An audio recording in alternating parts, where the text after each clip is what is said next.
Hey everyone, and a massive welcome to a very exciting episode here on InfoSec Live of the Vendor Experience, helping security vendors get their message across to the industry, utilising insightful discussions instead of sales pitches. And for those that are new to the channel, my name's Simon Linstead. I'm the founder of the InfoSec Live community and also your host today. And by sharing stories and best practice over the last few months, it's now led to 40,000 views and 7,000 hours of our content being watched on YouTube by you, our amazing subscribers. So a huge thank you for your engagement. And if you'd like to support the wider InfoSec Live community, or indeed buy me a cheeky decaf coffee for my new mug, we do have a few ways you can show your appreciation.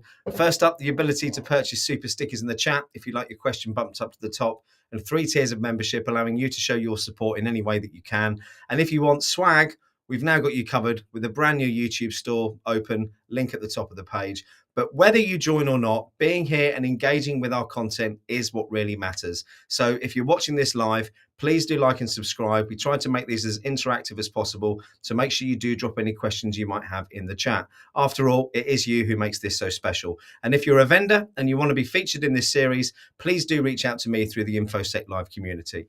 And I just want to take one moment before I launch into what the show's about today to give you some breaking news for the InfoSec Live community. Been talking to the legend that is JJ Davey over the last couple of days, and we've agreed to co-host the first ever InfoSec Live virtual con on April the 14th this year. Speakers, etc. to be confirmed, but we're going to have industry speakers, some talks from those people just broken into the industry, capture the flags, breakout rooms, and much, much more. So if you're interested in finding out more about that, please do reach out. But back to the main topic of today. If you can remember a few weeks ago in episode 1 of the Vendor Experience, Jaye Tillson and John Spiegel, who have both between them got 50 years of industry experience, they're not that old, talked about where their careers started, what their journey took them to, and their experiences, and then what led them to be at Axis on the dark side. And in 2022, after both joining Axis, they joined forces and created the SSE Forum. One of the reasons they started this was to dispel those marketing myths. After all, we've all heard it. Someone's always touting their zero trust magical fairy dust everywhere you turn. So in this next episode, John and Jay will discuss zero trust, SSE, SASE, and other cybersecurity topics and what they think the future holds for the market over the next few years. So I'm very excited for this one, folks. Let's bring them on.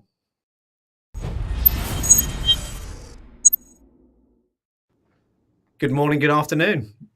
Hey, good morning. Hello. Simon. Good morning for me. Good afternoon for you. Is it early for you, John? It's 7 a.m.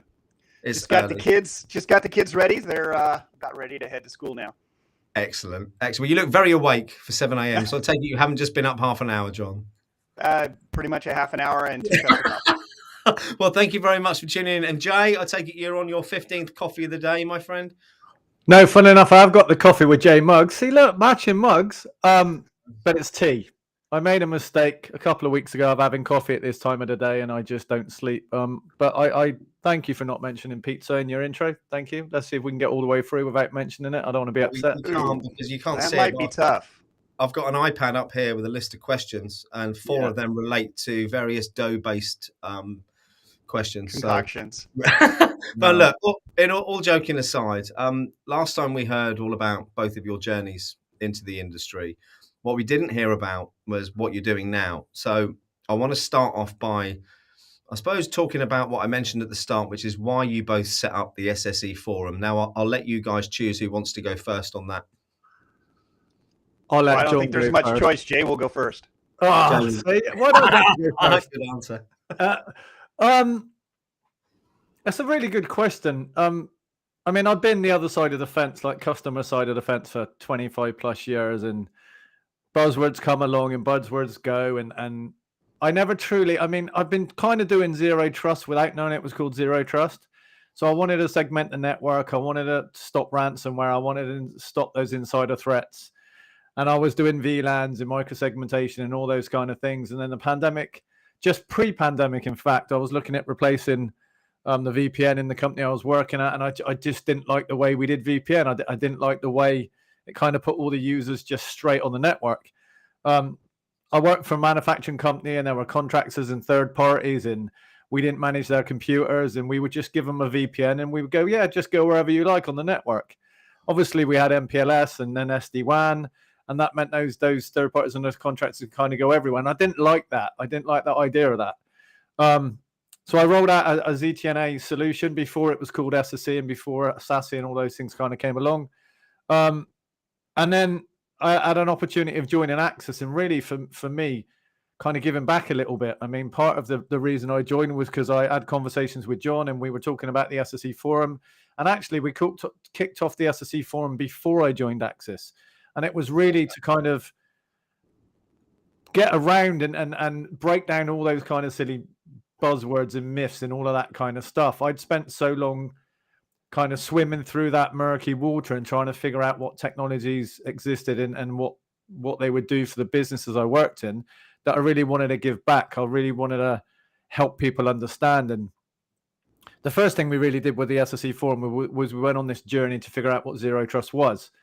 I mean, it was about a year ago now, so it was really before it was kind of got the tide behind it now.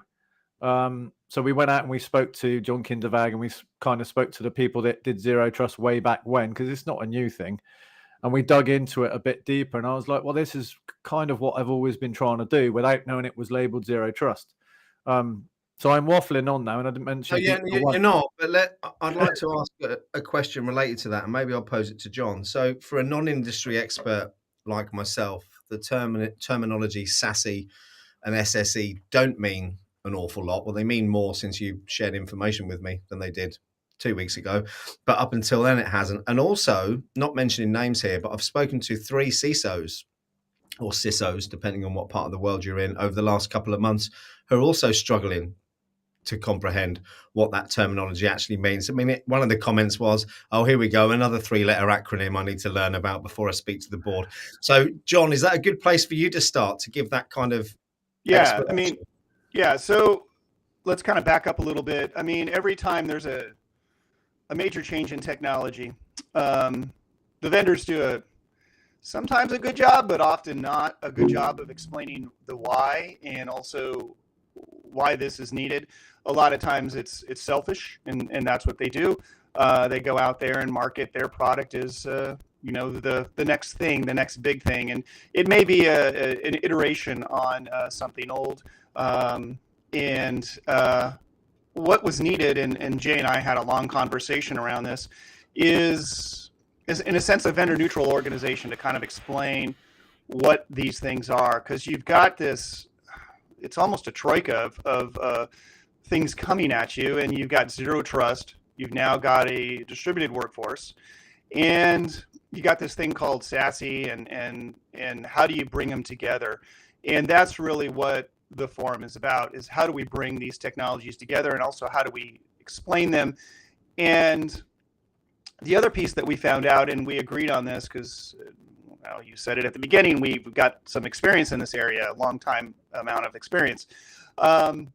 I think what we're going to find is the technology aspect of it is a lot easier than the people aspect of it. So trying to get folks that are in the security space that are used to firewalls, or network people that grown up on routers and switches and those types of things, starting to get them to think about, how do we do this in software? How do we do this automated?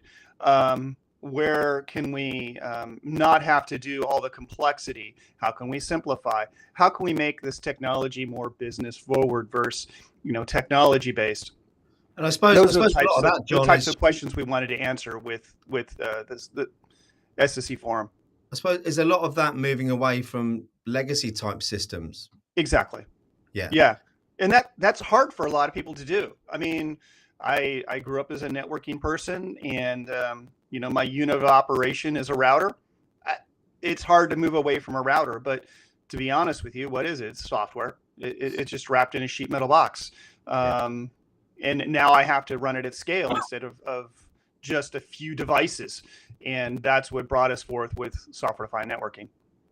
Okay. Can you clarify something for me? So a report, I believe that yourself and Jay shared with me, which I think was supported or sponsored by Security Insiders and Axis, which is an SSE adoption report. There's a couple of figures in there I just want to ask a couple of questions on. So 67% of organizations plan to start their SASE strategy with a security service edge or SSE platform rather than WAN edge services. What is the reason for that? I think it's twofold. The first one is the rise of the distributed workforce. How we secured remote users, remote employees in the past, third parties, was primarily through VPN in the past. If you remember, when COVID hit and everybody went home, what rose to the forefront? It was those IPsec VPNs that you turn on and off on your laptop. That was the primary mechanism, and that was great. But the attackers realized that, and they started targeting it, and we saw a rise in, instead of devices being secured behind a firewall and with all the bells and whistles on, all the protections on, we had people at home. They were using their home laptops. Their kids were using the laptops for school, so on and so forth. The security of those devices wasn't great. And businesses realize that, plus all the costs associated with it and the limitations as well. And then we have this thing called cloud. Half the applications live in a data center, they're legacy based. The other half are in the cloud. So how do you secure that? Do you split tunnel it? I don't know. How do you prevent malware? How do you allow someone to use their home laptop if they have to work? That gave rise to this category called SSE. And that's what we're seeing now is employers are realizing that. The leadership of a company are realizing that. They see the productivity benefits of people working at home. And as well, the top talent doesn't want to go into the office. I mean, I don't want to get in a car and drive for a half an hour and then have to park and so on and so forth. I'd rather just come down stairs in my basement, get to work. And people are realizing it. And that's why you're seeing the adoption the way it is. This is the focus now. Well, it's funny you should say that. It's seamless. It's like we've practiced this. So I've got the report up here, and we've unfortunately blocked off what the bottom bit says.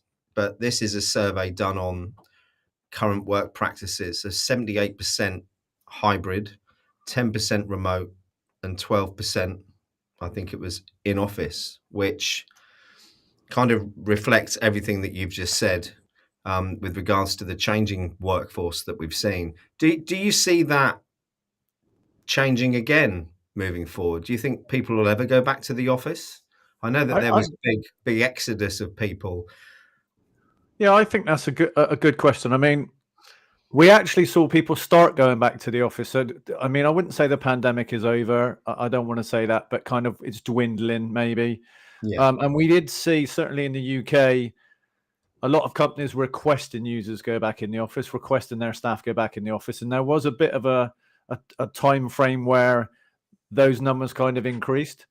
But certainly what I'm seeing and what I see, I was at an event last week and we were asking questions and I was asking about this specific topic. And companies have realized that bringing people back isn't more efficient.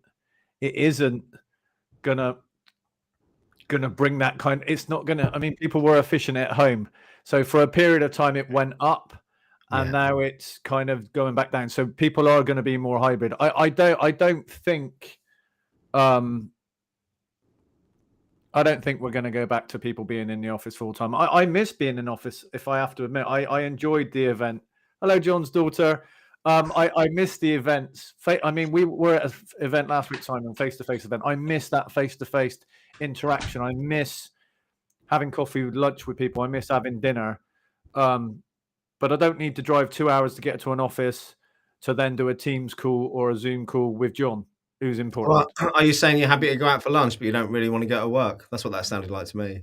Pretty much. I mean, I think we're all happy I mean, and that's probably the truth. I think when we're working and writing reports or doing team or Zoom's meeting or recording podcasts or doing this kind of stuff, I don't need to be sat next to you and John for this to work.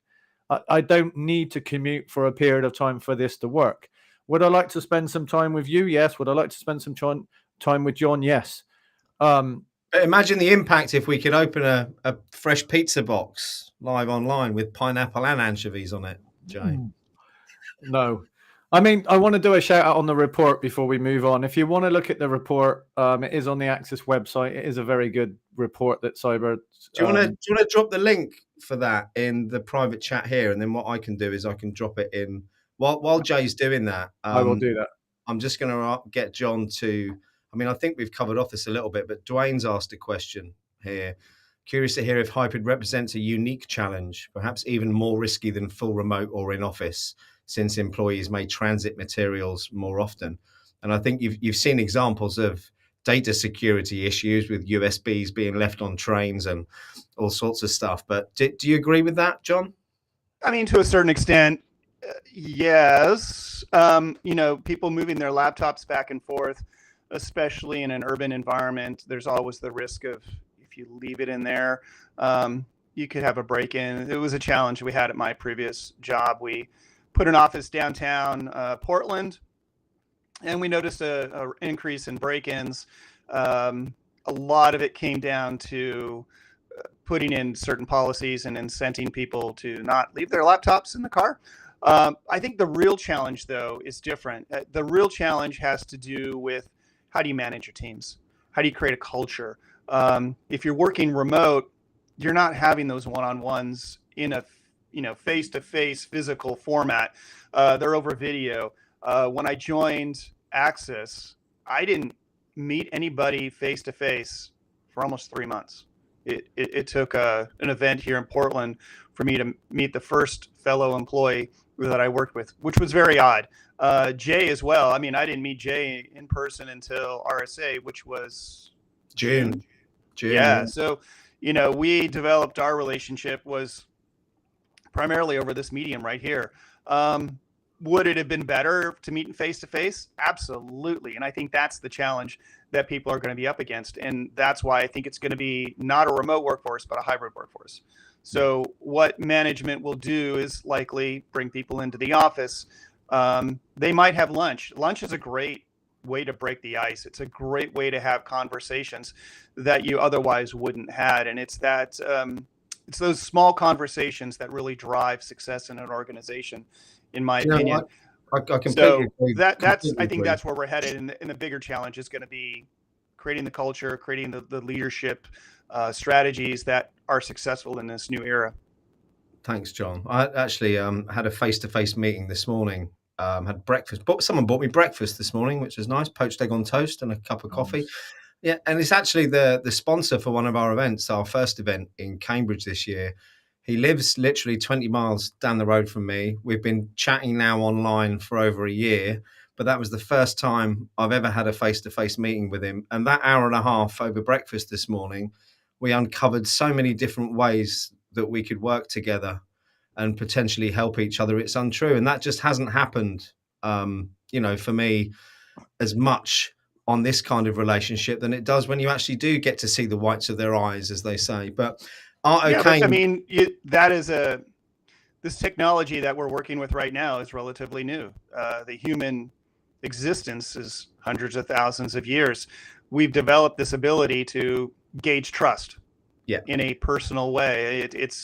It's a lot of the non-conversational aspects. I remember my person's eyes are moving, or their facial tics, or their hands, or so on and so forth. these are things that we, as humans have developed, and we have instincts around that. This is a different medium for us. It certainly is. And I remember my first ever telesales job when I was in my 20s, the training we went through.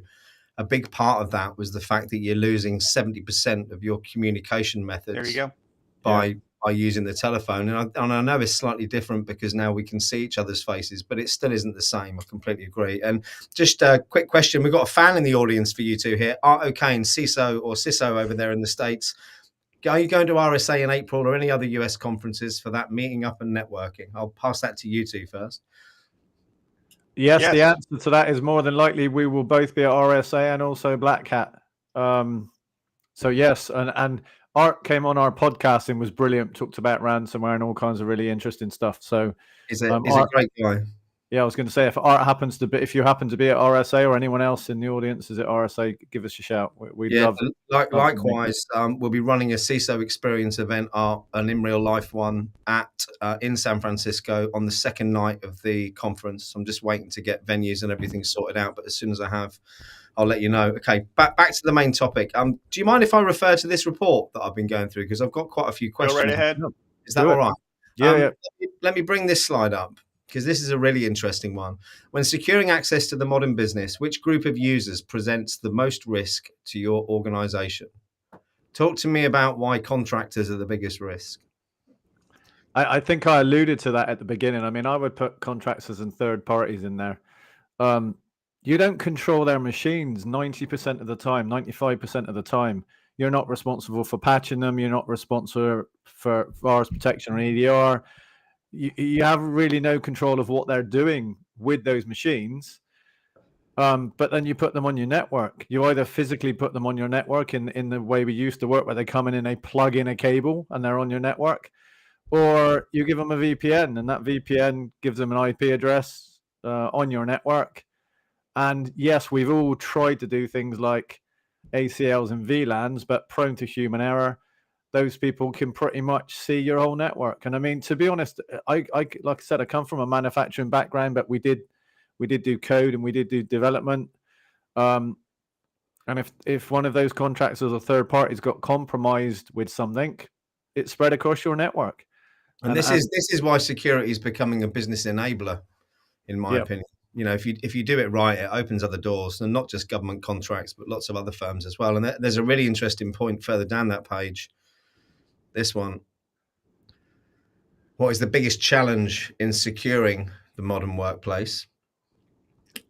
I mean, you would say adopt zero trust, being cynical here, seeing as it's part of what you do for a business, but just elaborate and tell me I'm wrong and why you've got zero trust as the key issue there. John or Jay, you can take that. Yeah, I don't know if I agree. I mean, these are answers that people have put in place. Adopting zero trust, I would almost think that adopting zero trust in an SSE format would be a lot easier than it would be in the past. If you think about it, a remote user at their home, they're not having lateral movement within their environment. Maybe they are, but I mean, it's not like corporate situation where device is compromised and you got a flat network and packets can just move. So I would say adopting zero trust is actually something less challenging. And it's more about the visibility, the simplified, the ensuring user productivity that are probably the greater challenges. The one I like here, and this is a plug for this technology, SASE, SSE, is cut budget expenses. Because this technology is cross-silo, which means I can use it for DLP, I can use it for CASB, SWIG, so on and so forth. I don't have to have individual point solutions that are expensive. And I can lower my costs, or I can also reduce my telecom budget, which sometimes is about a third of your IT budget, by moving away from expensive WAN technologies like MPLS and moving to more of an internet forward wide area network. So this is, there's some really good data points here. I think the key thing to remember with zero trust is it's never trust, always verify. And we've never worked in that world before. We've always trusted. Yes, we might have verified, but we've always trusted. Everyone on your WAN, everyone on your LAN has been fully trusted. Now we're switching that up, the strategy, because Zero Trust isn't a product. You don't go and buy it off the shelf. You can buy products to help you with the strategy, but it's a business project. It's very much about the culture of what we do, and everything in IT, everything in security, and everything in a business needs to change such that we constantly like verify the user is the user and the device is the device, and we don't just trust everything. So I understand.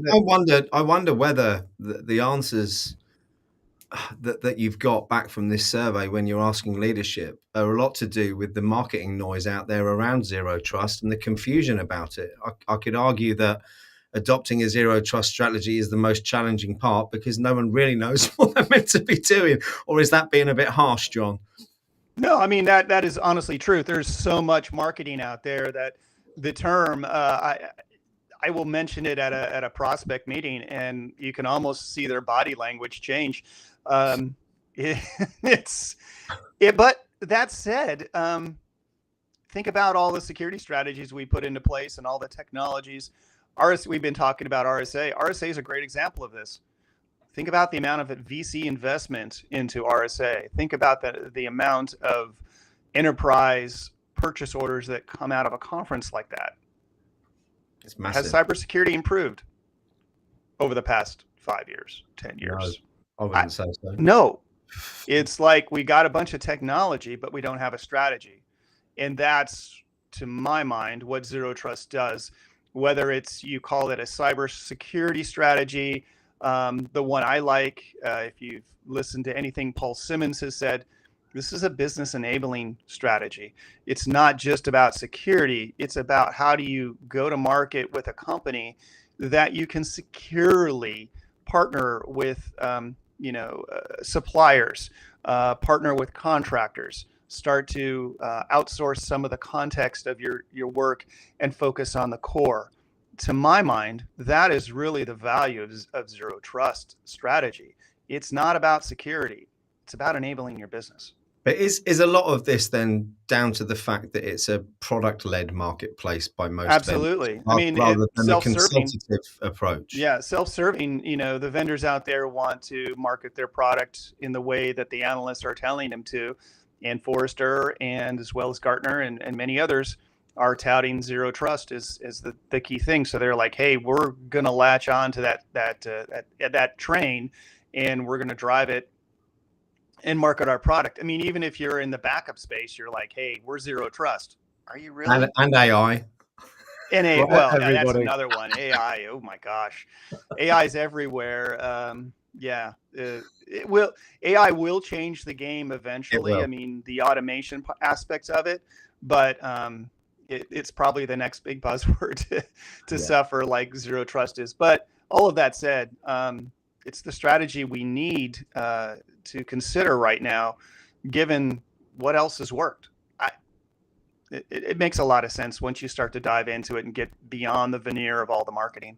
Well, let's do that. And I want to move on to this bit. From spending time working for a rather large financial institution, I won't name the name, but they're based in Norwich, and they used to have a word that sounds like onion after it in their title. They've got a different name now. And I remember 20 odd years ago when I was working there, they'd been out and acquired many, many different companies, and legacy systems was a huge problem for them. Spin forward 20 odd years, my 17-year-old's doing his work placement there at the moment with the security team. Guess what the biggest challenge is? Yeah, legacy. Still the same. So in here it says that 63% of businesses have legacy security tools, and that the biggest challenge is that they allow too much trust to be granted. Tell me how what you're doing can help with that. Well, I mean, John alluded to it just now, that there is so much technology out there, and people just go out and buy the technology. They don't, in my experience, you have a strategy, it lasts 1 or 2 years, and then the strategy changes, and then it changes again, and it changes again. And every time you change your strategy, you buy another bit of tech. Yeah, stick it on top. And those techs don't really interact too well in most cases. They're normally managed by different teams of people. It makes visibility really hard because you have to administrate different tools. The whole concept of what Access is doing with their SSE platform and SSE platforms in general is you combine a lot of those kind of old tools together. You can replace your VPN, your secure web gateway, your CASB, your DLP. And a lot of those I just mentioned are features of your SWG, of your secure web gateway. So I know we're talking a lot of acronyms. So Zero Trust Network Access, ZTNA, is the VPN replacement area. And then you have SWG, Secure Web Gateway. And that basically, so a secure web gateway is what kind of controls what users can access on the internet and also checks what they do and checks for malware and all of those kind of things. And then CASB and DLP, to me, are features of your secure web gateway. Now, historically, they've all been separate tools, which meant, and that kind of worked. If VPN sent everybody into the network and your secure web gateway secured everyone outside the network. We're not like that anymore. So SSE tools and Access specifically has a single data lake where you can report across all of those tools. So you can control or have visibility and see what a user's doing. So for instance, I'm sat at home. If I access something on-prem, it's all in one policy. The same policy and the same UI allows me to look at things on the internet. It will scan for malware, scan for viruses. I can see if I'm downloading a document off of the internet and put it on the network or vice versa. I've kind of got visibility across all of that, which enables me to remove a bunch of those legacy tools that didn't talk.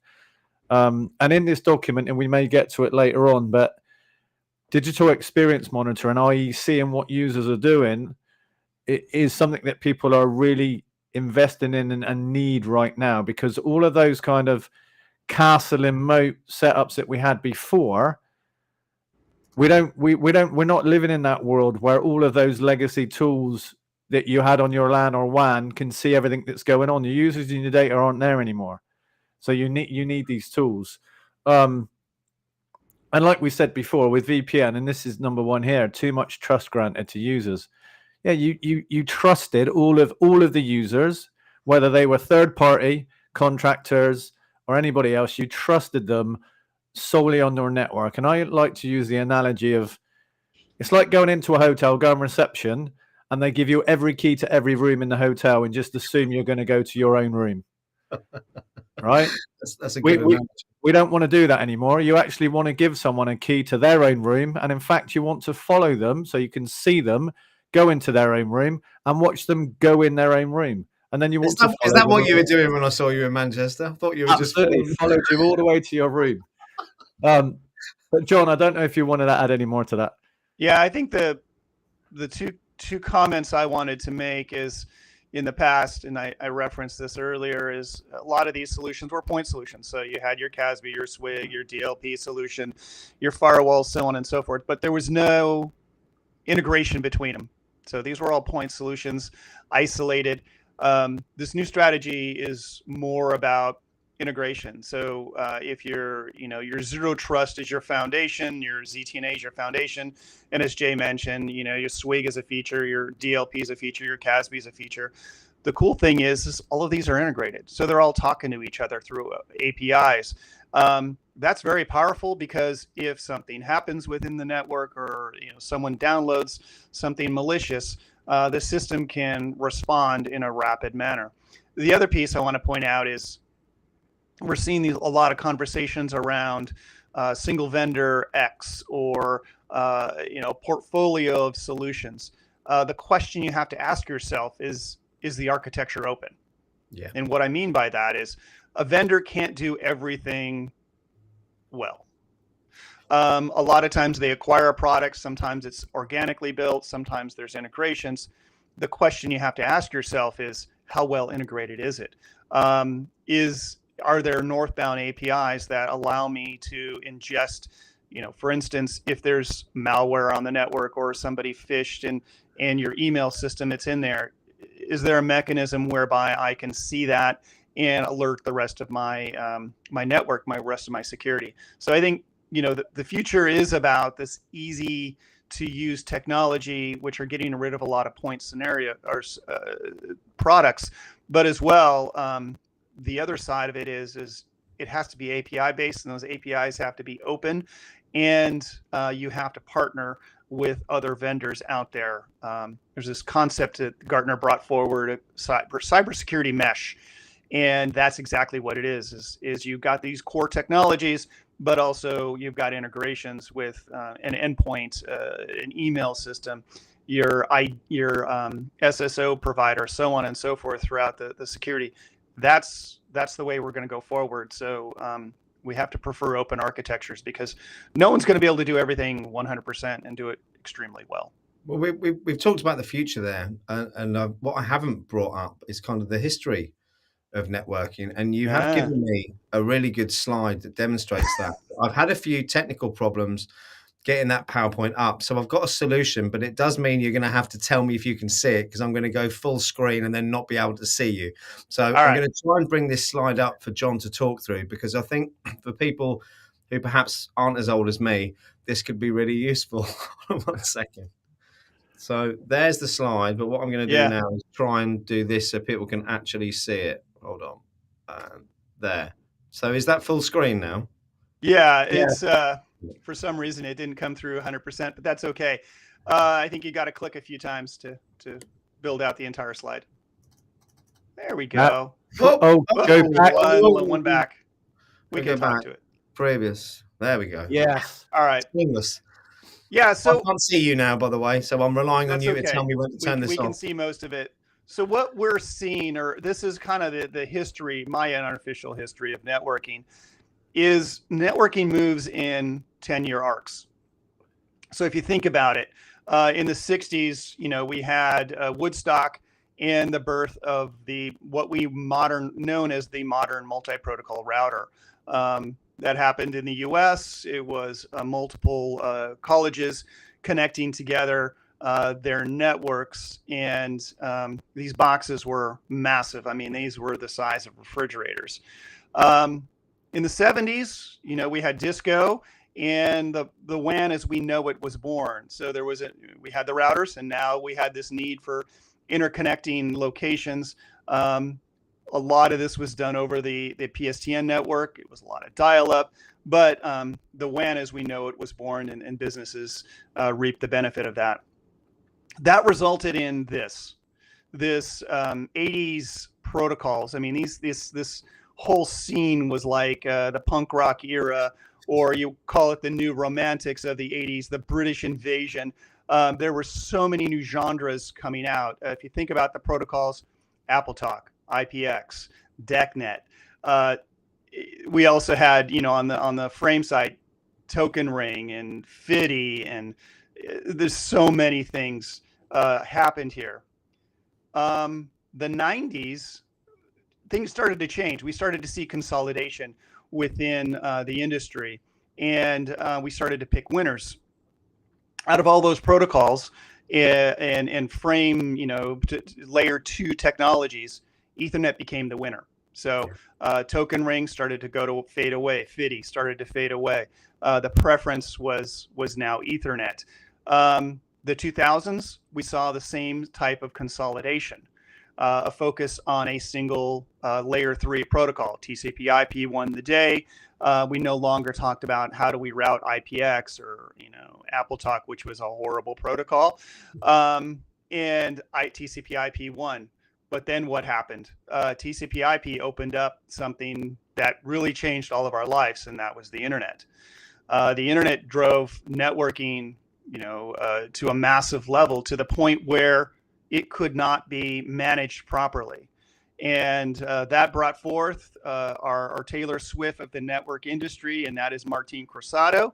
He formed a company called Nicira, and they provided what is called software-defined networking.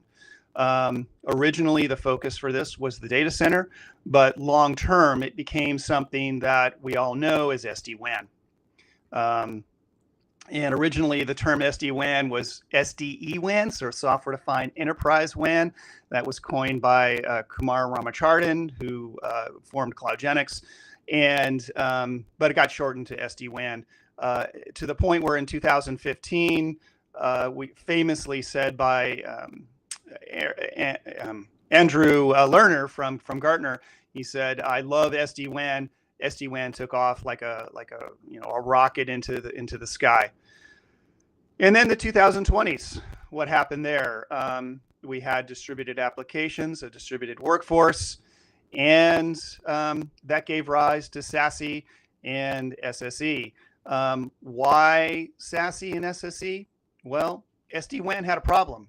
It was really good to for connecting locations over the internet, over whatever medium you had, and it could do it at scale. But the problem was, how do you insert security? Yeah. The challenge there was you could use an expensive firewall on-prem. You could route the traffic back to a centralized data center, maybe a regional data center. You could send it to this technology that kind of came out called firewall as a service. But all of those had trade-offs. They resulted in extra latency, so the performance of that application declined. Thus gave birth to this term called SASE, which is basically taking the security and network treatments, pushing them as far out on the edge, closest to the endpoint, closest to the employee, closest to the third party, and allowing both the network and security treatments to happen rapidly to not penalize the performance of an application. So that is the genesis of SASE. It's really this creating the security and network fabric throughout the network to get it closest to the point of origin, in a sense. It's natural progression, isn't it? Yeah, absolutely. Yeah. Is there, while I've got this slide deck up, are there any other slides on here you'd like me to bring up just to talk through? I mean, the favorite one I have is the lonely SD-WAN looking to the police person for help. I mean, that's usually where I tell the story of SD-WAN. This one's also a really good one. All right, hold on. You go back. Wait. This one is also really good, and it really summarizes the need for SSE. These are common technologies, and each one of these technologies is likely owned by a different vendor. So you will buy your VPN from vendor X, your DDoS from vendor Y, your NAC system. I hate NAC, by the way. I don't know if anyone's worked with that. It's been successful with Everybody it. hates NAC. That might be a different vendor, your SSL, your IPS, your firewall.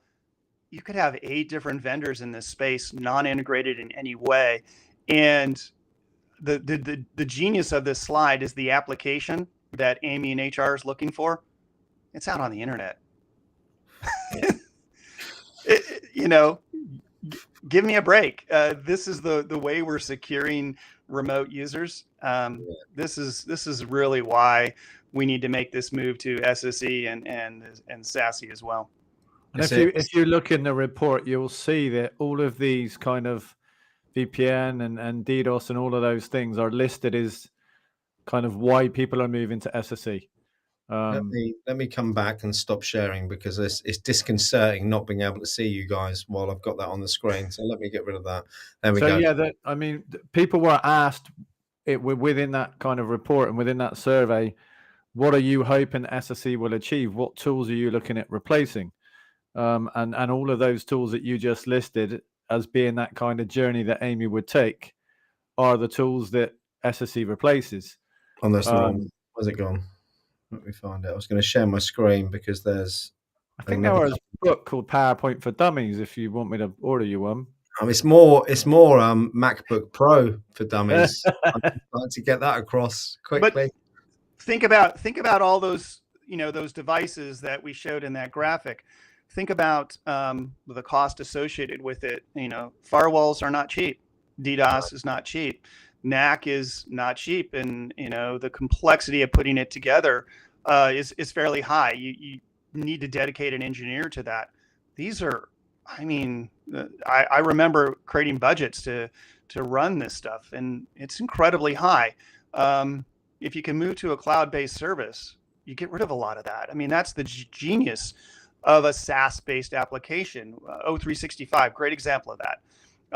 We used to have Exchange located in just about every corner of the earth, and that was expensive to run. You basically had a dedicated 1.5, maybe 2 resources to just the upkeep and maintenance of that, and then talk about the upgrades, talk about the distribution, how you would do that every time you go from Exchange 5 to 6 or whatever it might be. that was a lot of work for IT to maintain that. Move it to a SaaS model.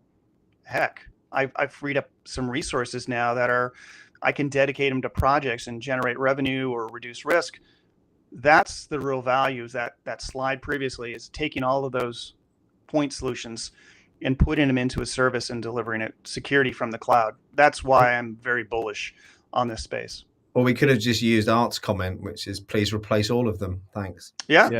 I think, to be honest, a lot of companies out there are still backhauling traffic, and what that means is you send everything down through your VPN back into your corporate LAN and WAN, only to then circle directly back round, because I mean it has to go through all those security tools that we just talked about. So it comes over the internet through all of those security tools managed by different teams and different people with very limited visibility, only to then turn around and go straight back out that really expensive circuit that you've bought just to go back to the cloud. And that's, to me, that's the number one reason why we should look at cloud tools, is because why would you be doing that? I mean, you're clogging up a circuit with traffic that doesn't need to be on there. No, you can just, I mean, we're sat on the internet. Our applications predominantly are now on the internet. Why send it all back to your network? Answer me this, Batman. So in this survey, it asked people where they were going to start on implementing their SASE strategy, and nearly 70% of people said SSE. Why is that? I'll take that one. Yeah, primarily, I mean, we've been talking about it. It's securing the remote workforce. There's a lot of value to leadership within the business to doing that from a productivity standpoint, from a risk reduction standpoint, and those are how those decisions get made. It's also an area that hasn't been addressed more broadly. The WAN edge services, there's two reasons there I see it. Number one, more and more of the employee base is working outside of the traditional walls of the corporation. So they're not in the branch office, they're not on the campus. So there's that piece. The second piece is the adoption of SD-WAN has gone beyond the pioneers, the townspeople. It's or the settlers. It's pioneers and settlers. It's now kind of hit that 50% adoption rate. So the people who are not as eager to adopt a newer technology, they're the ones now starting to address SD-WAN, and they may actually pass up SD-WAN. There's new technologies out there. NAS, or network as a service, is becoming popular, and there's a few startups in that space. There's also an emerging category called connectivity as a service, or where basically it's similarly provided as SaaS, with all the treatments of an SSE platform. So there's that. We're probably going to move beyond SD-WAN as that piece in SASE, and it's going to be a more broadly defined area that will include NAS or connectivity as a service, and so on and so forth. Okay, thank you, John. Where's the next one I wanted to ask you on? I think it is this one, adoption of SSE. It says here how quickly people are moving, and they are starting with zero trust. Do you want to elaborate on that at all, or do you think you've covered that off on the last point? No, I mean, I think that just highlights how quickly people are moving. I mean, we talk about SSE as kind of a zero trust kind of strategy, as part of that strategy. Now, a lot of people are starting with ZTNA, i.e. replacing those VPNs, because that kind of third party and contractor, as we know, was kind of the highest risk. So why wouldn't you start there? So people are starting with ZTNA and then going towards SSE as part of that overall zero trust strategy. There's the executive order in the US, thou must do zero trust. So I think everyone's kind of starting their zero trust journey, ZTNA and then SSE. There's a lot of correlation here, I think, Jay. If we go back up to this question, where is it? Let me find it. Here we go. So, are you familiar with the term? 71% yes, 29% no. Do you think there's any correlation with that? Yeah, I mean, to be honest, a year ago, when kind of me and John started this journey, zero trust was something that we went at and we did research on, as we said at the start, and we wanted to understand. people now understand a bit more about zero trust. I think they're still a little bit frightened of it because it is relatively new. We are now starting to hear people talk about ZTNA, SSE, and the wider kind of strategy around that. So I think in the next 6 to 12 months, that would definitely be more. There'll be more no's and more yeses. Less no's and more yeses as people start to understand. I think you're right. I think you're alluding to the fact that it's education, isn't it? It's what's missing. Absolutely. Yeah. Which is why we started the forum. Not vendor narrative, which is why these kind of discussions help so much. I mean, I was at a very low point to, I suppose, compare on knowledge before we started talking about this. But going through this with you both today has really opened my eyes as to where the problems are and the fact that everyone probably needs to start dealing with them. And I'm just conscious of time, and there's a couple more points I wanted to get across. Where is it? There you go. There's that list of all those things. This is the one. That's the one that all those things that John listed. This is driving it too. I mean, we seem to be talking ourselves into a recession here, at least in the United States. Happens, isn't it? Yeah. I mean, you look at the jobs report and it was crazy good. But the opportunity to save money is always a winner in a downturn. So SSE allows for that. So if you can get rid of a lot of those boxes that Art pointed out, there's a return on investment that's pretty quick there. So that's another reason why I think we'll see an adoption of SSE over the next 12 to 24 months. So I had no idea there was such cost savings to be made by implementing this. Yeah, Jim, I think I haven't done a return on investment study, but it's got to be somewhere, sub 12 months easily. Once you kind of line out all the technologies you can replace, if you can get it down to 8 months, that's an easy win. Yeah, absolutely. So let's talk about the type of SSE architecture that people prefer. Talk me through where these numbers have come from, John. Yeah, so what we're seeing is in the early days of this architecture, people really didn't know how to go to market with it. Well, I wouldn't say that. They went to market in a traditional sense. That could be, hosting the services within a data center, hosting the services on-prem, trying to figure out how to architect these solutions. And what we found out is that some of the early vendors in the space, whether they chose a cloud, one of the major vendor clouds, or built it on their own, ran into some challenges. What happens when there's an outage? What happens when there's a burp? What happens when there's a change in the architecture of that network? Like Microsoft recently changed an IP address on a router. It muffed up BGP, and 90 minutes later, people couldn't get onto Teams. That stuff always kind of happens. And so what people are saying is, hey, we've seen this out in the in the news. We've seen it, heard from our peers that vendor X had an outage because all their eggs were in one basket. And really, what this is saying is, if you're going to have a successful SSE architecture, make sure all the eggs are not in one basket. Make sure that you're using a mix of public and private clouds, or your POPs are vendor owned. I think there's also a mention here of private edge. That's what people are looking for is how do we, just like we did with networking and even in your data center, how do we create redundancy that's not all eggs in one basket? Great point. Thank you. And I want to move on because I'm conscious again of time. On this page, the concerns, what people had with regards to adopting an SSE service, and the top SSE concerns were this. The top one was it won't replace the existing security infrastructure, might cause user disruption and downtime for business, which I would have thought would have been the other way around on that one. And SSE will be too complex to deploy at scale. Any feedback or thoughts around that?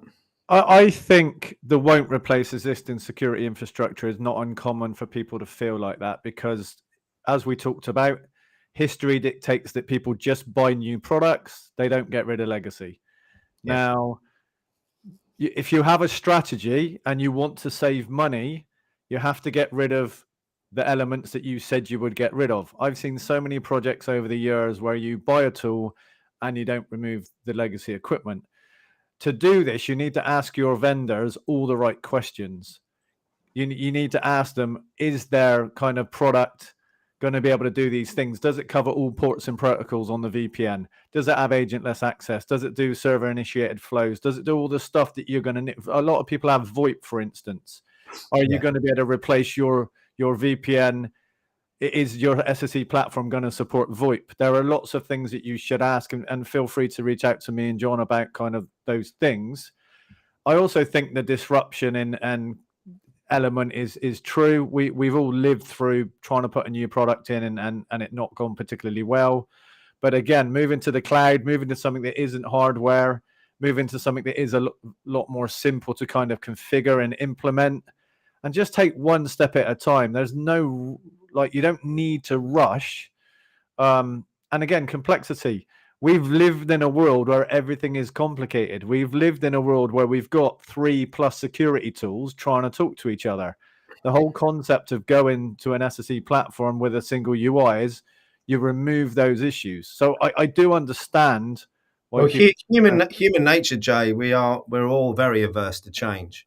Yeah, aren't we? I think is probably the biggest barrier. And to coin a phrase, it's the most adaptable to change that will survive. And I think the sooner companies realise that and start moving in the right direction, the better. Last question then, because we've got about 2 minutes left, and it is on, if I remember rightly, I've written it down on my iPad. Hold on. Page 13, which is this one. You need to explain this to me. How important is it that an SSE vendor has a digital experience monitoring offering? 35% have said very important. Do you want to talk through this? Yeah, John, do you want to, or do you want me to? I can start it. I mean, this is to me the holy grail of networking and security in a sense. To the ability to understand what's going on your network from an employee experience standpoint is critical. To understand how an application is performing, how an employee is experiencing an application. I mean, this is gold that a CIO is really after, and especially in a troubleshooting scenario, and as well as cloud, when that application doesn't reside in your data center, you don't have control over it. Telling me is the front end of that application slow? Is it somewhere in the network? Or is it the device or the Wi-Fi? This is what digital experience monitoring does. And that's why it's so critical. It cuts down your time for troubleshooting, and you can shift left your operational role. So you don't have to bring in the high-end engineer, the network engineer, the priest, the CCIE to troubleshoot your network and tell you that, oh, I'm sorry, it's the Wi-Fi in the home user's,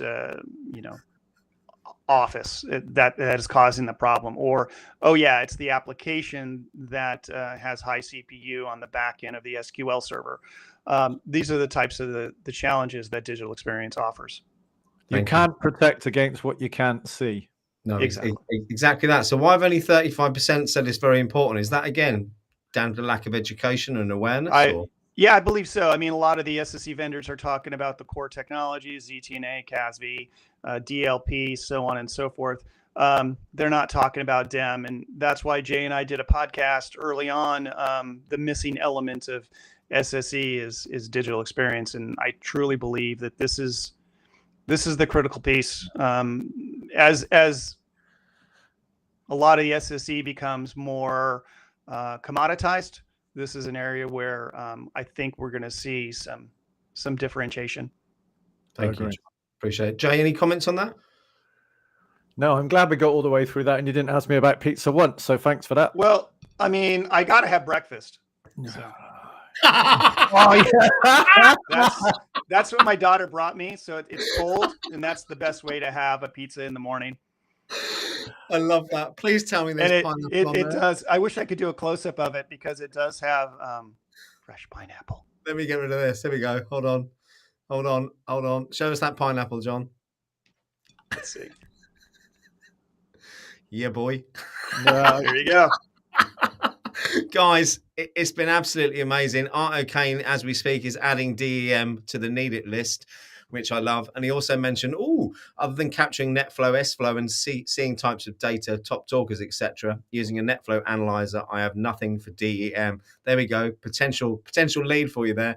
And based on what you've taught me today, a conversation I had this morning, I'm going to do an introduction for both of you to a firm over here in the UK as well, who I think would be really interested. But I've dropped both of your LinkedIn profiles in the chat, should anyone want to connect. Any final thoughts before we wrap things up today and I go and top up my decaf coffee? Only come along to episode 3, and we will talk more about, or we will talk about how we believe Axis can help you with a lot of these problems.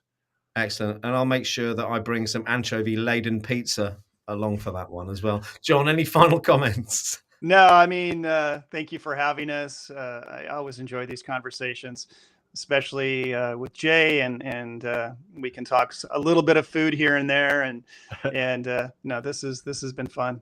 It's brilliant. And everyone who's tuned in, thanks ever so much again for engaging and watching our content. It really, really is kind of you.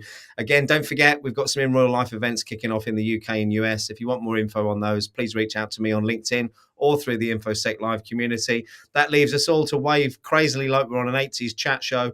And I'm going to send us out with a little video and see you all soon. Thanks, guys. Thanks all. Take care. Bye.